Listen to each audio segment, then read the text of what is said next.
Hello everyone, good morning, all of you. Hope you all are fine and happy at your home.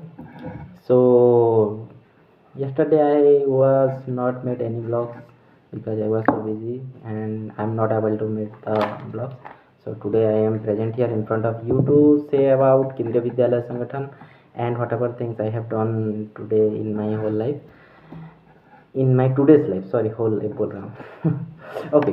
तो आज मैंने 4:30 को उठा और थोड़ा बहुत पढ़ाई किए और उसके बाद जॉगिंग के लिए गया 6:30 को एंड आफ्टर दैट आया, नहाने के बाद पूजा के बाद देन ब्रेकफास्ट तो बनाया नहीं, आज बाहर खाने गया था। उसके बाद उधर से ही मार्केटिंग करके आ गया और उसके बाद थोड़ा बहुत पढ़ाई किया। एक दोस्त से बात हुआ, वो थोड़ा परेशान था और उसको मैंने थोड़ा बहुत जो भी है गाइडेंस देना था वो दे दिया। आफ्टर दैट क्या उसके बाद हाँ, पपीता तोड़ने के लिए गया हमारे एक सर के घर, जो संतोष कुमार सर कहते हैं, और उनके साथ थोड़ा बहुत बातचीत हुआ बैंक के बारे में, लोन के बारे में, ब्रांच मैनेजर के बारे में, जो हमारे केंद्रीय विद्यालय के साथ जुड़े हुए हैं यूबीआई में, मतलब यूनियन बैंक ऑफ इंडिया के बारे में।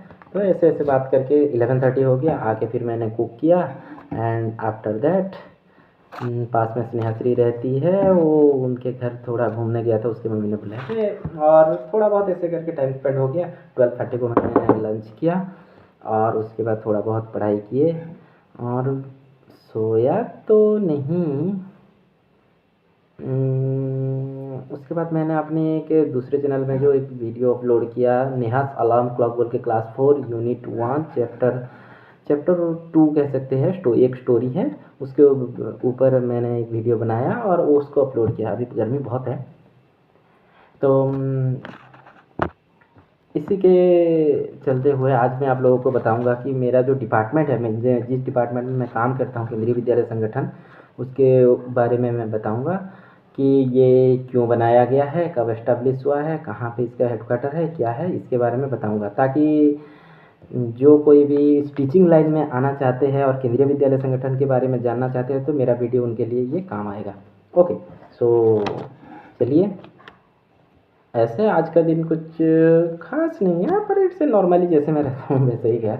ओके, तो केंद्रीय विद्यालय संगठन जो है, जो कि मेरा डिपार्टमेंट जिसमें मैं काम करता हूँ, ये 1963 को एस्टेब्लिश हुआ था। It means we can know that from this establishment year that how much old institution it is and how much famous it is, and it is going till now number 1 institution in our India. Number 1 institution के नाम पे ये जा रहा है अभी तक, इसकी एजुकेशन एनसीईआरटी, और ये फॉलो करता है CBSE pattern, NCERT books. And ये केंद्रीय विद्यालय संगठन जो है, ये क्लास 1 से लेके 12 तक यहाँ पे रहता है। कई कई जगह पे 5 सेक्शन रहता है, कई कई जगह पे 1 सेक्शन रहता है, कहीं कहीं जगह पे 1 से लेके 10 तक भी रहता है, कोई कोई जगह पे 1 से लेके 7th क्लास तक भी रहता है, अकॉर्डिंग टू द नीड और द एरिया और the people, the institution are opened in different area। Okay, तो इसका जो हेडक्वार्टर है ये न्यू दिल्ली पे है और इसके कमिश्नर है अभी के टाइम पे निधि पांडे जी। और इसका जो 25 रीजन है, यहाँ पे मैंने लिखा था कहीं पे, बोलता हूँ कि अभी के टाइम के अभी 25 रीजन है। 14,35,560 या 62 बच्चे अभी तक पढ़ रहे हैं हमारे केंद्रीय विद्यालय संगठन में। इसका चेयरमैन है हमारे श्रीमान एजुकेशन मिनिस्टर जो श्री धर्मेंद्र प्रधान जी, और हमेशा एजुकेशन मिनिस्टर ही इनका चेयरमैन रहते हैं। इसके साथ साथ अभी तो मैंने आपको लोगों को बताया कि हमारे नीति पांडे जी है इनके कमिश्नर, जो कि IAS डिग्री वैलिड है। एंड केंद्रीय विद्यालय संगठन का जो एम है, ये इसीलिए खोला गया है कि ट्रांसफरेबल सेंट्रल गवर्नमेंट एम्प्लॉय की जो बच्चे हैं वो उनका एजुकेशन प्रोसेस में कोई प्रॉब्लम ना हो और उनकी एजुकेशन पैटर्न जो है equivalent to all India basis, जो सीबीएसई पैटर्न का एग्जामिनेशन है, एनसीईआरटी बुक्स फॉलो करते हैं, तो उसी के ऊपर ये आधारित है। और मेरा जो पहला पोस्टिंग था, मैंने पहले भी बताया है, केंद्रीय विद्यालय BSF कृष्णनगर में। तो ये इसीलिए मैंने बताया फिर से कि ये जो केंद्रीय विद्यालय है ये डिफरेंट टाइप्स का होता है। Mean in little bit way we can say that 4 types of Kendriya Vidyalaya संगठन। एक तो सिविल सेक्टर में होता है जो कि लोकल लोग पढ़ते हैं उन्हीं के आधार पर, और दूसरा होता है ये डिफेंस सेक्टर में, केंद्रीय विद्यालय अंडर डिफेंस सेक्टर। थर्ड होता है केंद्रीय विद्यालय अंडर प्रोजेक्ट सेक्टर, कहीं पे कोई माइंस हो रहा है, बड़ा फैक्ट्री एस्टेब्लिश हो रहा है तो उसी के अंदर जो एम्प्लॉय काम करते हैं, सेंट्रल गवर्नमेंट एम्प्लॉय, उन्हीं के बच्चे पढ़ते हैं। और चौथा होता है केंद्रीय विद्यालय फॉर हायर लर्निंग, जिसको हम कह सकते हैं IHL, institute of higher learning Kendriya Vidyalaya. और ये जो केंद्रीय विद्यालय होता है ये 3 जगह, ये जो जगह को लेके किया जाता है, XYZ कैटेगरी की सिटी, और उसी के हिसाब से सैलरी पैकेज भी होता है। तो यहाँ पे जो काम करते हैं डिफरेंट एम्प्लॉय है, उनमें से मैं कह सकता हूँ जो हमारे टीचिंग स्टाफ है, PRT जो primary teacher, TGT trained graduate teacher, PGT post graduate teacher, 3 तरह की होते हैं। और उनके ऊपर हमारे जो अथॉरिटी रहते हैं हमारे रेस्पेक्टेड प्रिंसिपल सर, उनके ऊपर रहते हैं असिस्टेंट कमिश्नर सर, उनके ऊपर रहते हैं डेप्यूटी कमिश्नर सर, उनके ऊपर रहते हैं हमारे श्रीमान और श्रीमती जो हमारे कमिश्नर, ओके। और उनके साथ चेयरमैन रहते हैं हमारे एजुकेशन मिनिस्टर, जो मैंने अभी के टाइम पे हमारे एजुकेशन मिनिस्टर श्रीमान धर्मेंद्र प्रधान जी का नाम मैंने लिया था, ओके। तो जो केंद्रीय विद्यालय एस्टेब्लिश हुआ था 15 दिसंबर 1963 को, अभी तक केंद्रीय विद्यालय चल रहा है। और 5 ZIT है, zonal institute of educational training, जहाँ पे टीचर लोगों को ट्रेनिंग मिलता है, जो हमारे एम्प्लॉय लोगों को है ट्रेनिंग मिलता है। उसके साथ साथ नॉन टीचिंग में रहते हैं हमारे जो ऑफिशियल स्टाफ, JSA और SSA रहते हैं, जूनियर क्लर्क, सीनियर क्लर्क, और भी बहुत सारे सब स्टाफ भी रहते हैं, कोई कोई विद्यालय में कहीं कहीं पे नहीं होते हैं, एंड अदर वर्किंग पर्सन्स सारे रहते हैं। तो इसमें रहता है 1 से लेकर 12 क्लास तक, जो 1 से लेकर 5 क्लास 1 to 5 क्लास तक उनको कहा जाता है प्राइमरी, और क्लास 6, 7, 8 इनको कहा जाता है अपर प्राइमरी। और इनको पढ़ाते हैं हमारे TGT ट्रेंड ग्रेजुएट टीचर जो रहते हैं, और 9, 10, 11, 12 इनको पढ़ाते हैं हमारे PGT पोस्ट ग्रेजुएट टीचर। और जो केंद्रीय विद्यालय की जो एम्प्लॉय की जो सुविधा और जो फ़ायदे हैं वो मैं आप लोगों को बताऊं, ताकि जो केंद्रीय विद्यालय इंस्टीट्यूट में आना चाहते हैं एज एन एम्प्लॉई, और जो रिक्रूटमेंट होगा नेक्स्ट 2018 को रिक्रूटमेंट हुआ था, जो हमारे टाइम था, हमारा ज्वाइनिंग 2019 को हुआ था, और तब से कोरोना के लिए अभी तक कोई भी रिक्रूटमेंट नहीं निकला है। और सुना जा रहा है और कुछ बातें आ रहा है कि अभी रिक्रूटमेंट निकलने वाला है। तो इसी हिसाब से मैं बताना चाहता हूँ सारे हमारे फ्यूचर एम्प्लॉय जो भी आएंगे, हमारे भाई बंधु जो भी है, तो उन लोगों को मैं एक एज एन एम्प्लॉय जो मेरा एक्सपीरियंस है और जो सुविधाएं मिल रहा है मैं उसी को बताऊंगा। हाँ ठीक है, नेगेटिव पॉइंट भी हर एक चीज़ का पॉजिटिव और नेगेटिव होता है, बट मैं बताने की कोशिश करूंगा कि क्या क्या सुविधाएं होता है, ताकि उनको जो आने की उत्सुक है, प्रेरणा जो उनके अंदर से है, वो और भी महक जाए ये सारी चीज़ें जान के। हालांकि सब बहुत लोग जानते हैं पर कुछ लोग नहीं जानते होंगे, तो उनके लिए ये खास करके आज की वीडियो है। तो हमारा केंद्रीय विद्यालय संगठन का एम है तत्पम पुषण अपाप्रोणु। It means we have to come here for learning and go for service. हम यहाँ ज्ञानार्थ प्रवेश करेंगे एंड सेवार्थ प्रस्थान करेंगे। ज्ञान के लिए इस इंस्टीट्यूशन में आएंगे और सेवा के लिए इस इंस्टीट्यूशन से जाएंगे। एज ए एम्प्लॉई मैं पहली बात तो ये कहूँगा कि यहाँ की जो सैलरी है ऑन टाइम मिलता है, और हमारा काउंटिंग जो होता है as a central government employee उन्हीं के साथ सेम होता है।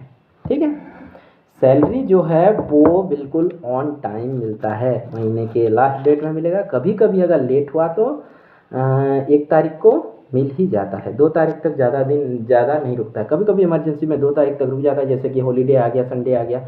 लेकिन इस इंस्टीट्यूशन का और इस डिपार्टमेंट का एक ही फ़ायदा ये है कि अगर संडे भी रह जा रहा है 31 को, तो 28-29 से आपको सैलरी मिल जाएगा, जिसकी वजह से हम मेन करके कहीं पे एम्प्लॉई होते हैं, वो मेन चीज़ है सैलरी। ओके, सैलरी आपकी नहीं रुकता। और सैलरी पैकेज जो है पीआरटी का 4200 ग्रेड पे का है, जो कि आपको नेट सैलरी तकरीबन 43,000 आ जाएगा और ग्रॉस सैलरी आपका बन जाएगा 47 48। ओके।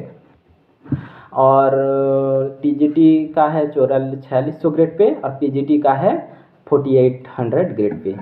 ओके। उसके साथ साथ हमारा और एक चीज़ है इसमें कि एनपीएस सिस्टम होता है, नेशनल पेंशन स्कीम। तो उस एनपीएस सिस्टम की बदौलत आपकी सैलरी की 10% कट होगा और गवर्नमेंट की थ्रू से उसको 14% दिया जाएगा, जो कि आपकी एनपीएस अकाउंट में जमा होगा, जो आपकी रिटायरमेंट टाइम में आपको मिलेगा। And another thing is that यहाँ पे जो छुट्टी होता है, मैं टीचिंग स्टाफ की कह रहा हूँ, वैकेशनल पोस्ट जो होता है, छुट्टी होता है 70 डेज का छुट्टी होता है इसमें, जो कि 3 हिस्सों से डिवाइड किया जाता है, autumn break, winter break and summer vacation.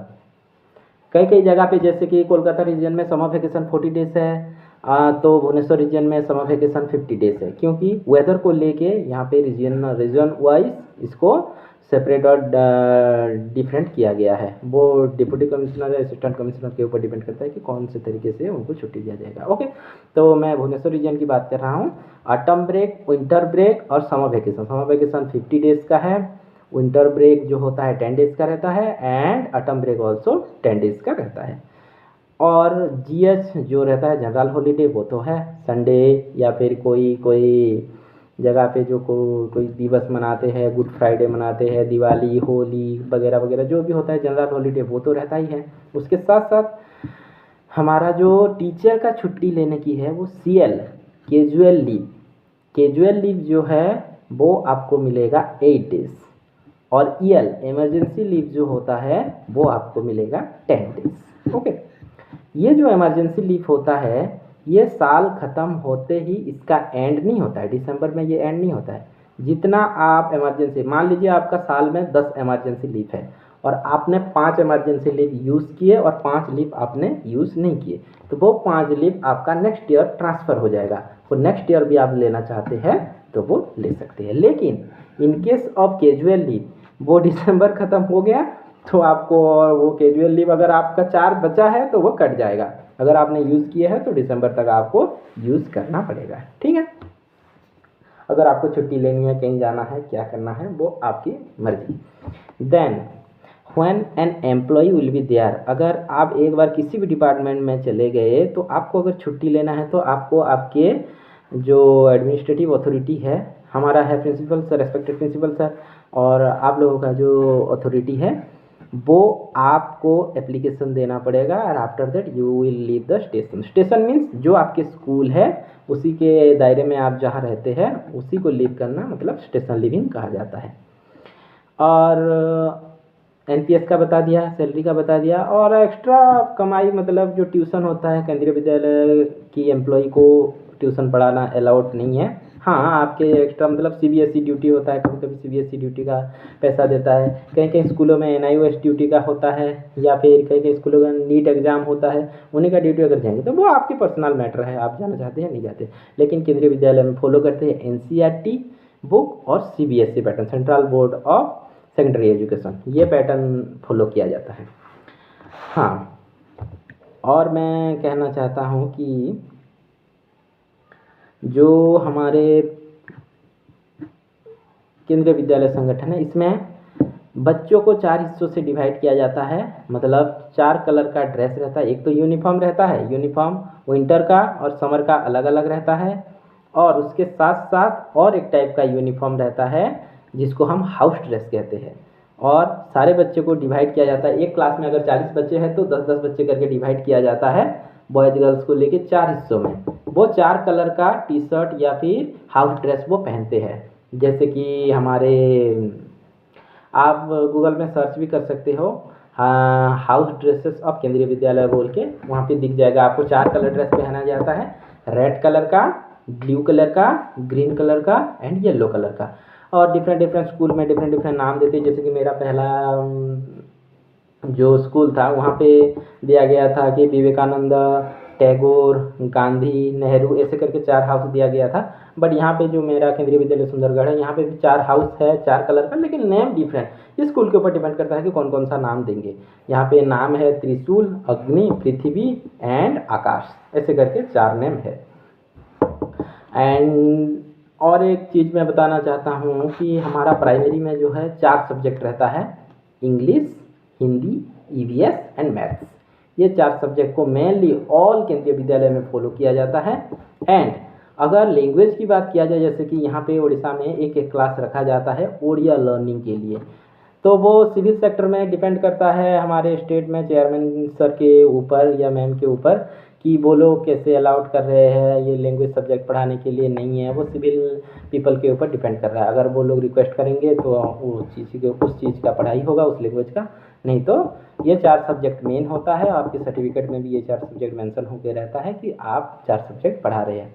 क्योंकि मान लीजिए आज यहाँ पे सेंट्रल गवर्नमेंट एम्प्लॉई एक है, कल को ट्रांसफर हो गया काश्मीर में थोड़ी ना उड़िया पढ़ाया जाएगा, बिल्कुल नहीं। तो इसी हिसाब से लैंग्वेज सब्जेक्ट को प्रीफर करना ये स्टेट के ऊपर डिपेंड करता है, वहाँ की लोकेलिटी के ऊपर डिपेंड करता है, वहाँ पे पेरेंट्स के ऊपर डिपेंड करता है, और चेयरमैन सर और मैम के ऊपर डिपेंड करता है। Then another thing I want to say you all that कि टीचर को यहाँ पे केंद्रीय विद्यालय में काम का तो बर्डन रहेगा ही, जैसे कि नंबर 1 इंस्टीट्यूशन इसीलिए तो कहा जाता है। यहाँ पे डिफरेंट को करिकुलर एक्टिविटीज़ भी होता है, जैसे कि ड्राइंग आता है आर्ट्स के अंदर, देन म्यूज़िक, देन हमारा लाइब्रेरी क्लासेस भी रहता है, जिसमें लाइब्रेरी में डिफरेंट बुक्स प्रोवाइड किया जाता है बच्चों को और बताया जाता है डिफरेंट प्रोग्राम्स के बारे में।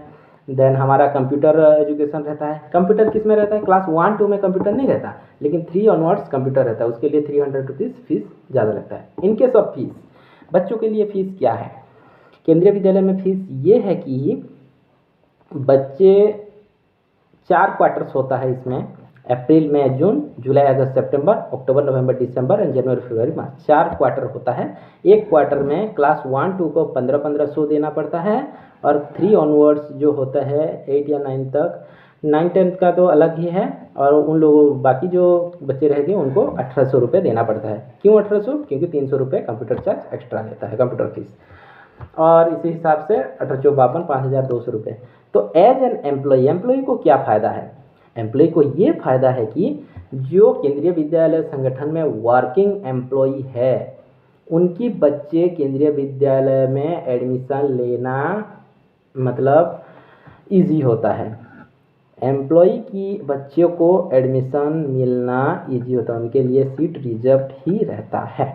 अगर वो चाहे तो वो दूसरे स्कूल पे पढ़ा सकते हैं, बट अगर वो केंद्रीय विद्यालय में पढ़ाना चाहेंगे तो उनके सीट कोई नहीं ले सकता, उनके बच्चे पढ़ेंगे, कंपलसरी है ये, ओके, कोई डिनाई नहीं कर सकते हैं। और उसके साथ साथ क्या फ़ायदा होगा? बच्चे को तो फ्रीली एडमिशन मिल जाएगा, फ्रीली मतलब 25 रुपये एडमिशन चार्ज लग जाएगा। लेकिन बात यह है कि एम्प्लॉय को रीइंबर्समेंट मिलता है साल में एक बार। अपनी बच्चे एजुकेशन फीस जो CA बोलते हैं, चिल्ड्रन एजुकेशन अलाउंस, वो मिलता है। कितना? 27,000। साल में 27,000 खर्चा नहीं होता होगा उतना, लेकिन उतना मिल ही जाता है, ओके। तो ये है फ़ायदा। आफ्टर दैट क्या बेनिफिट्स है? 4 साल 5 साल में एक बार इंडिया की कहीं पे घूमने जाने के लिए मौका मिलता है केंद्रीय विद्यालय संगठन की तरफ से। ये ज़्यादा करके ज़्यादा लोग फ़ायदा नहीं उठाते हैं, क्योंकि जाके रहना नहीं पसंद करते, पर जो जा सकते हैं इंडिया के कहीं पे ट्रैवल चार्जेस दिया जाता है। जो फ्लाइट में जाते हैं या फिर ट्रेन में जाते हैं तो उनका जो ट्रैवलिंग चार्जेस है, सेकंड क्लास ट्रेन में सेकंड क्लास चार्जेस जितना होता है AC का, उतना तक मिल जाता है। और क्या फ़ायदा हो सकता है यहाँ पे? हाँ, हमारा जो एजुकेशन सिस्टम जिस तरीके से यहाँ पे है, English medium school, HN English medium school, तो यहाँ पे एम्प्लॉय का जो सेल्फ इम्प्रूवमेंट है वो होने का मतलब बहुत अच्छी तरीके से डेवलप होता है, जो कि बोलने का। और एक बात है कि पूरे इंडिया में अगर कोई घूमना चाहते हैं इसी मतलब केंद्रीय विद्यालय संगठन में रह के, तो उनके लिए बहुत अच्छी चीज़ है। वो कहीं पे भी जाके ट्रांसफ़र उनका जहाँ पे होगा वो रह सकते हैं, वहाँ की भाषा जान सकते हैं, मतलब डिफरेंट प्लेसेस में घूमने रहने के लिए ये एक बहुत अच्छी होते हैं। और ख़ास करके फीमेल जेंडर के लिए तो बहुत ही अच्छा है, मैं तो कहूँगा ये, क्योंकि फीमेल जेंडर एक ज्वाइन किए उनका शादी हुआ मान लीजिए और बच्चे हुआ, तो वो बच्चे को 18 साल होने तक वो 730 डेज की छुट्टी ले सकते हैं अकॉर्डिंग टू हर चॉइस। ओके, ये इनको मैटरनल लीव कहा जाए, CCL चाइल्ड केयर लीव।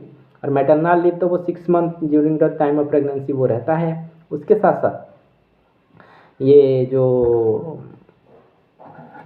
मतलब मेल एम्प्लॉय उनके लिए पैटर्नल छुट्टी रहता है जो 15 days only.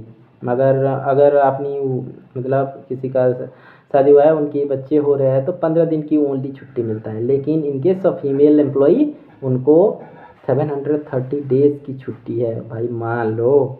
And girls, you have to just think about KV and join in KV, that you will get 730 days leave and you will get full package of salary। Okay, हाँ। और मैं क्या कह रहा था इसके बारे में और क्या कहूँगा, जो हमारे डिपार्टमेंटल एग्ज़ाम होता है इसमें भी आपका प्रमोशन होता है कि आप PRT हो मान लीजिए, तो आपको 5 साल आप PRT में काम करने के बाद आपको डिपार्टमेंटल एग्ज़ाम देने में एलिजिबिलिटी आ जाएगा। और डिपार्टमेंटल एग्ज़ाम होने पर आप PRT से TGT तक जा सकते हो या फिर HM तक जा सकते हो। HM भी यहाँ पे होता है हेडमास्टर। जो हेडमास्टर होते हैं वो प्राइमरी सेक्शन की हेड होते हैं और प्रिंसिपल जो होते हैं पूरे स्कूल की हेड होते हैं। और प्राइमरी सेक्शन को संभालने के लिए हमारे HM बनने के लिए PRT लोगों को 5 साल की टीचिंग एक्सपीरियंस होना चाहिए, और वो TGT के लिए भी एलिजिबल हो जाते हैं और PRT के लिए भी एलिजिबल हो जाते हैं। आफ्टर दैट TGT होने के बाद वो वहाँ पे 5 साल या 6 साल पढ़ाने के बाद वो PGT के लिए एलिजिबल हो जाते हैं। आफ्टर दैट PGT होने के बाद PGT 10 ईयर्स या 8 ईयर्स करने के बाद वो प्रिंसिपल होने के लिए वाइस प्रिंसिपल होने के लिए एलिजिबल हो जाते हैं, और डिपार्टमेंटल एग्जाम के थ्रू से वो वाइस प्रिंसिपलशिप कर सकते हैं। वाइस प्रिंसिपलशिप 2 ईयर और 3 ईयर करने के बाद वो प्रिंसिपल होंगे।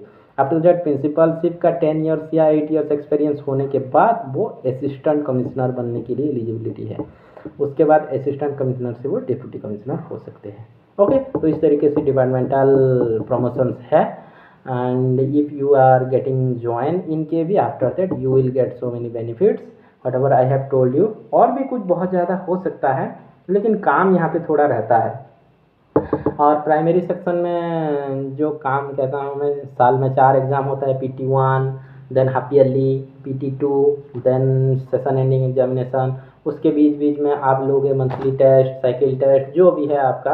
और प्राइमरी सेक्शन क्लास 1-2 में साइकिल टेस्ट होता है, साल में 8 साइकिल टेस्ट होता है।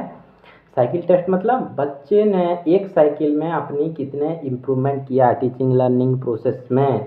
जैसे कि मैथ में उसका एबिलिटी कंप्यूटेशन कितना हुआ, देन न्यूमेरिकल कैलकुलेशन कितना हुआ, देन लैंग्वेज में हिंदी और इंग्लिश में आप कह सकते हो रीडिंग, राइटिंग, लिसनिंग, स्पीकिंग, ये सारी जो कॉम्पिटेंसी है ये कितना डेवलप हुआ, ये सारी चीज़ें हम कह सकते हैं। और एज ए एम्प्लॉई मैं अपनी बात कहूँ तो बहुत ही अच्छा लग रहा है केंद्रीय विद्यालय संगठन में आके। तो इसका बेस्ट चीज़ ये है कि आपको हर एक जगह में टीचर ऐसे मिलेंगे कि कोऑपरेटिव जो कहते हैं, कोऑपरेशन यहाँ पे भरा रहता है, क्योंकि सभी लोग एक ही जगह से बिलोंग नहीं करते हैं, डिफरेंट स्टेट से आते हैं, डिफरेंट जगह से आते हैं। तो वो आके थोड़ी ना झगड़ा करेंगे या अपनी मनमानी करेंगे, वो सभी के साथ मिलजुल के रहने की कोशिश करते हैं। और मैं तो कहता हूँ केंद्रीय विद्यालय संगठन एक ऐसी संस्था है जहाँ जिसको हम कह सकते हैं मिनी इंडिया, और इसको मिनी इंडिया के रूप में भी हम देख सकते हैं। तो ये था मेरे आज की नॉलेज केवी के बारे में। और अभी मैं जॉगिंग के लिए जाऊंगा। जॉगिंग के लिए जाने के बाद क्या करेंगे, आके फिर थोड़ा बहुत पढ़ाई करना है, यही तो चल रहा है। और 18 तारीख को CBSE एग्ज़ाम ड्यूटी भी है। वो करने के बाद समर वैकेशन का छुट्टी हम एंजॉय करेंगे, पूरी की तरफ जाएंगे, तभी मैं न्यू ब्लॉग्स बनाऊंगा, मैं आप लोगों को बताता रहूँगा। ठीक है, तो शायद आप लोगों को केवी के बारे में जान के अच्छा लगा। और इसका जो एडमिशन प्रोसेस है वो लॉटरी सिस्टम होता है। पाँच कैटेगरी रहता है, कैटेगरी 1, 2, 3, 4, 5। और इसी के तहत डिफरेंट स्कूलों में, जैसे कि सिविल सेक्टर में तो कैटेगरी 1 अलग रहता है, और प्रोजेक्ट स्कूल में कैटेगरी 1 अलग रहता है।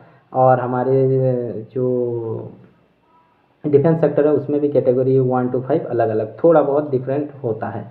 तो मैं ये नहीं कह सकता कि कैटेगरी 1 में कौन कौन रहेगा क्या रहेगा, पर कैटेगरी 1 to 5 रहते हैं।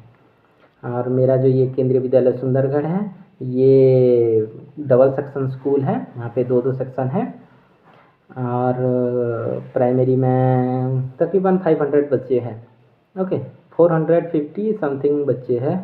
और ये बहुत अच्छा सुंदर स्कूल है, मैंने आपको प्रीवियस ब्लॉग्स में दिखाया था अभी, और बहुत अच्छा लग रहा है यहाँ पे काम आके। यहाँ की जो एम्प्लॉई है बहुत अच्छे है, कोऑपरेटिव है और इतना कूल माइंडेड है, I can't explain. And also क्या कह सकते हैं, एज ए PRT मैं ज्वाइन किया हूँ, पर मेरा एम कुछ और है। अगर वो फुलफिल हो गया तो इट्स ओके, नो प्रॉब्लम। अगर नहीं हुआ तो इसी डिपार्टमेंट में भी प्रमोशन होके DC AC तक भी, AC DC तक भी बनने का प्रयत्न रहेगा। देखते हैं क्या होता है। ओके, कुछ ज़्यादा ही बोल दिया। Okay, thank you for watching this video. बहुत पसीना हो रहा है, चलो मैं निकलता हूँ। और have a beautiful day, take care. शायद आप लोगों को मेरी ये सारी बातें बोरिंग लगा होगा, it's okay, no problem. No problem तो कह नहीं सकता है, पर बताते बताते मैं बहुत सारे चीज़ें बताने की और कवर करने की कोशिश किया, और भी बहुत सारी चीज़ें जानने का है जो मुझे मैं कवर नहीं कर पाया, तो it's okay, no problem. As a employee मेरा जो एक्सपीरियंस है वो मैं नेक्स्ट ब्लॉग में बताऊंगा कि मैंने कहाँ पे ज्वाइन किया, कैसा हुआ, क्या क्या वहाँ के रहने का स्टाइल क्या था, क्या नहीं, कैसे मैंने सरवाइव किया था। क्योंकि मैं जहाँ पे ज्वाइन किया था वहाँ पे मैं अननोन था, बिल्कुल वो जगह मेरे लिए अननोन था, लैंग्वेज अननोन था, पीपल अननोन थे, एम्प्लॉई अननोन थे, बच्चे अननोन थे, all the things are new for me. After that also I have surviving there. तो यही होता है केंद्रीय विद्यालय संगठन की, आप कहीं पे भी जाओ एडजस्ट करने के लिए आपको ज़्यादा तकलीफ झेलने की ज़रूरत नहीं है। You can adjust anywhere, all are cooperative and all are very good in this institution and in this संगठन। So thank you for watching this video, have a beautiful day, take care. सारी चीज़ें cover करने की कोशिश किया, अगर कुछ छूट गया है तो आप कमेंट के माध्यम से बता सकते हैं, और नेक्स्ट वीडियो में वो कोशिश करूँगा वो फुलफिल करने के लिए। Okay, thank you for watching this video, have a beautiful day, good day, take care.